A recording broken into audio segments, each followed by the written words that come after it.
আমার বাসায় যখনই মাংস নিয়ে আসে তখনই আমি কয়েক পিস মাংস এভাবে সরিয়ে রাখি। এই রেসিপিটা বানাবো তাই। চাইলে আপনিও কিন্তু এইভাবে একটু মাত্র মাংস দিয়ে অনেকের পেট ভরাতে পারেন। পেট ভরে ভাত খেতে পারেন। অনেক সহজ এবং ইউনিক একটা রেসিপি। তো প্রথমেই আমি কয়েক পিস মাংস এখানে নিয়ে কিন্তু খুব ভালো করে একেবারে যতটা পারা যায় থেতলে নিচ্ছি।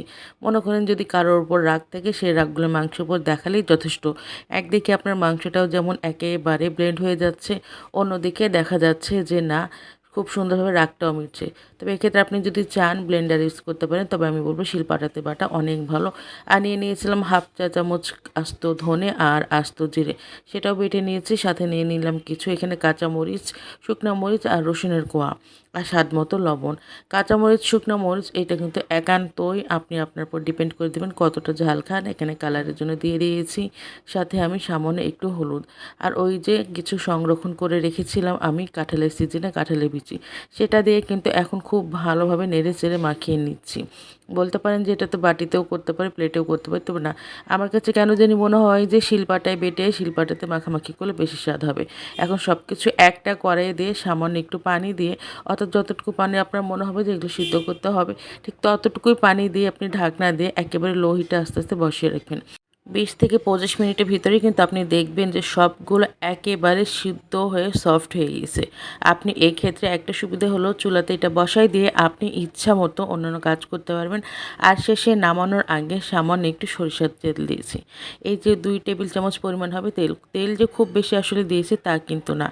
এখন এগুলো আবার খুব ভালোভাবে নেড়েচেড়ে যেন পানি না থাকে, এই কারণে খুব ভালোভাবে নেড়েচেড়ে নিচ্ছি।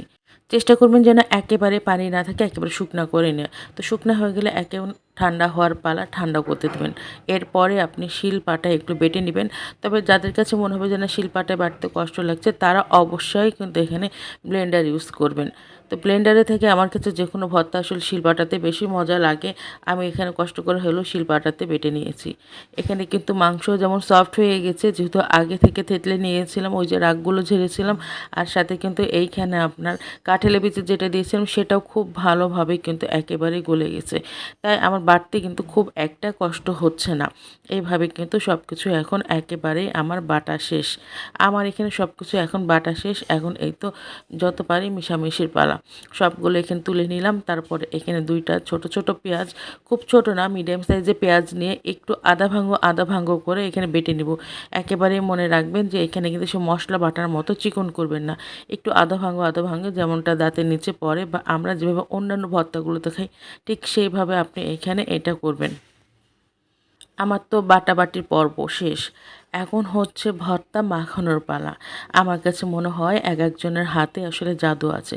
ভর্তাটা এখন পেঁয়াজের সাথে খুব ভালোভাবে ডলে ডলে মাখিয়ে নিচ্ছি।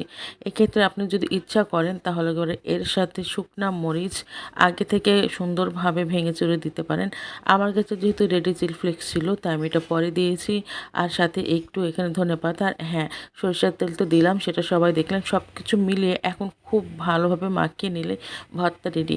এত বেশি মজা লাগে, ওই যে বলেছিলাম কয়েক পিস মাংস দিয়ে পুরো পরিবারের হয়ে যায়। অর্থাৎ এটা একটা মাংস আর কাঁঠালের ভর্তা।